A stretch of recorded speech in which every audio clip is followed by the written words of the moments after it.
నమస్కారం. 2024లో క్రీడా రంగంలో మన తెలుగు తేజాలు ప్రపంచవ్యాప్తంగా వెలిగారు. అందులో ముఖ్యంగా ఇటీవలనే ఈ 4-5 రోజుల పరిణామాలు చూస్తే క్రికెట్ రంగంలో నితీష్ కుమార్ రెడ్డి అత్యంత అద్భుతంగా ఆస్ట్రేలియా మీద ఆడి సెంచరీ దాటి ఒక పాత రికార్డులను సమన్ చేయడమో లేకుంటే పాత క్రికెటర్ల రికార్డులను దాటడమో చేశారు. ప్రపంచవ్యాప్తంగా క్రికెట్కున్న మోజు మనందరికీ తెలుసు కనుక ఈ 2024 వెలుగు నీడల్లో తెలుగు తేజాలు అనే విషయం మాట్లాడుకుందాం. కనుక నితీష్ కుమార్ రెడ్డి గారిని అభినందిద్దాం. తాను పిన్న వయసుకు 21 ఏళ్ల వయసులోనే తాను ఈ అద్భుతం సాధించడమే కాకుండా మరి ఇక ముందు కూడా అంటే ఒక ఆశాకిరణంగా భారత క్రికెట్ రంగానికి 2020 మ్యాచే కాదు, అట్లాగే మనకు ఈ టెస్ట్ మ్యాచ్ల్లో కూడా ఒక ఆశాకిరణంగా నిలిచారు. ఆల్రౌండర్గా పేరు సంపాదించుకుంటున్నారు. ముఖ్యంగా బ్యాటింగ్లో రాణించడం వల్ల నితీష్ కుమార్ రెడ్డి తండ్రి కృషిని కూడా మనం ఒప్పుకోవాలి. ఎందుకంటే తన తండ్రి కొడుకు భవిష్యత్తు కోసం, కొడుకు కెరీర్ కోసం తన ఉద్యోగానికి రాజీనామా చేసి విశాఖపట్నం ఉండిపోవడం ఇదంతా ఒక ఎత్తు. తెలుగు తేజం నితీష్ కుమార్ రెడ్డి క్రికెట్ రంగంలో ప్రపంచవ్యాప్తంగా పేరు సంపాదించుకోవడం మనకు గర్వకారణం. ఇక చెస్ విషయానికి వస్తే 4 తెలుగు తేజాలు ఈ 2-3 రోజుల్లోనే మంచి పేరు సంపాదించుకున్నారు.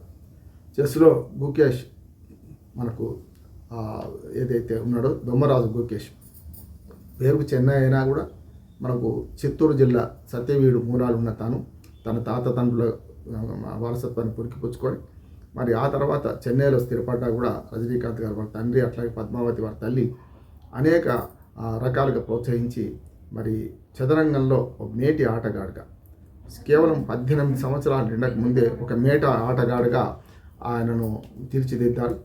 అనేక దశలు దాటి 7 సంవత్సరాల వయసు నుంచి మొదలుపెట్టి క్రికెట్ రంగం మనకు చదరంగంలో 7 సంవత్సరాలకు ఒక రికార్డు స్థాపించాడు. 12 సంవత్సరాలకు మరొక రికార్డు స్థాపించాడు. ఇవాళ 18 సంవత్సరాల అతి పిన్న వయస్కులోనే తాను మరి చదరంగంలో రారాజుగా ఇవాళ విశ్వనాథన్ ఆనంద్ లాంటి వాళ్ళ మన్ననలు పొంది ఇవాళ చదరంగంలో ఒక ధృవతారగా నిలిచారు మన ప్రపంచంలోనే. ప్రపంచంలో దొమ్మరాజు గుకేష్ సాధించిన విజయం అది తక్కువదేం కాదు, చాలా పెద్ద విజయం అని నేను అంటున్నాను. నెంబర్ 1. రెండవది అట్లాగే మనకు మిగతా ముగ్గురు సీనియర్లు అయినా సరే ఒక ఇద్దరి గురించి చెప్పాలి. ఒకటి కోనేరు హంపి, నిన్నగాక మొన్నే కోనేరు హంపి 24 సంవత్సరంలోనే మరి 2వసారి ప్రపంచ విజేతగా నెగ్గి చదరంగంలో తనదైన ముద్ర వేసుకున్నది ఆమె. ఆ రకంగా కూడా మనకు కోనేరు హంపిని అభినందించాలి. అట్లాగే సీనియర్ అయినా సరే గతంలో 2 సార్లు మనకు ఇంకోటి కోనేరు హంపి 2వసారి కూడా ప్రపంచ ఛాంపియన్ కావడం గర్వకారణం. తెలుగువారు కావడం, మధ్యతరగతి కుటుంబం నుంచి వచ్చిన వారు మరి వాళ్ళ చదరంగంలో మరి ప్రపంచవ్యాప్తంగా మన్నన పొందుతున్నారు. అట్లాగే మనకు ద్రోణవల్లి హారిక నిజంగా తను కూడా మధ్యతరగతి కుటుంబం నుంచి వచ్చినామే, కానీ తాను 5వ స్థానంలో నిలవడం, ముఖ్యంగా స్పీడ్ చదరంగంలో మరి 5వ స్థానంలో నిలవడం దాన్ని కూడా ఇదొక 2వ విజయంగా చెప్పుకోవచ్చు. తాను అంతకుముందు ప్రపంచ విజేత అయినా సరే ఈసారి మళ్ళీ మరొక అదే చదరంగం రంగంలోనే మరొక విజయాన్ని సాధించింది. అట్లా కూడా ఇక 4వ వాడు చిన్ని బుడతాడు 9 ఏళ్ల వాడే దేవాంశ్.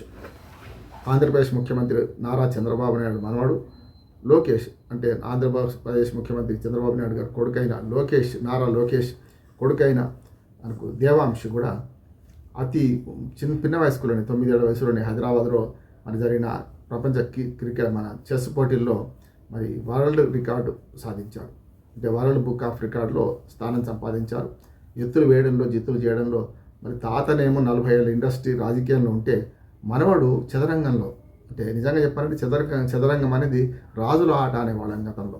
కానీ ఇవాళ నేనేమంటున్నానంటే అటువంటి రాజుల ఆటలో మరి ఒక రాష్ట్రానికి 4 సార్లు ముఖ్యమంత్రి అయిన చంద్రబాబు నాయుడు గారు మనవడు మరి రాజుల ఆటలో నెగ్గడం అంటే రేపు పొద్దున్న రాజకీయ వారసత్వంలో లోకేష్ ఇప్పుడున్నారు, ఎట్లాగో దేవాంశ లాంటి వారు కూడా మరి ముందు రాజకీయాలు చేస్తారని తెలియదు. 9 ఏళ్ళ పిల్లవాడే కనుక 18 సంవత్సరాలు నిండకుండా ఓటు హక్కే రాదు, 21 సంవత్సరాలు నిండకుండా పోటీ చేయడానికి వీల్లేదు కనుక భవిష్యత్తును మనం ఊహించలేము. కానీ పువ్వు పుట్టగానే పరిమళించినట్టు అది మన నారా దేవాంశ ఏదైతున్నాడో తను కూడా తన రంగంలో చదరంగం రంగంలో కృషి చేస్తూ చిన్నవాడైనా సరే తాను అద్భుతమైన విజయాలు సాధిస్తున్నాను. అందుకని ఇవాళ నేను తెలుగు తేజాలు వివిధ రంగాల్లో ఉన్న వాళ్ళను ముఖ్యంగా ఇటీవలే ఒక వారం రోజుల లోపటినే విజయాలు సాధించిన వాళ్ళని ప్రస్తావించాను.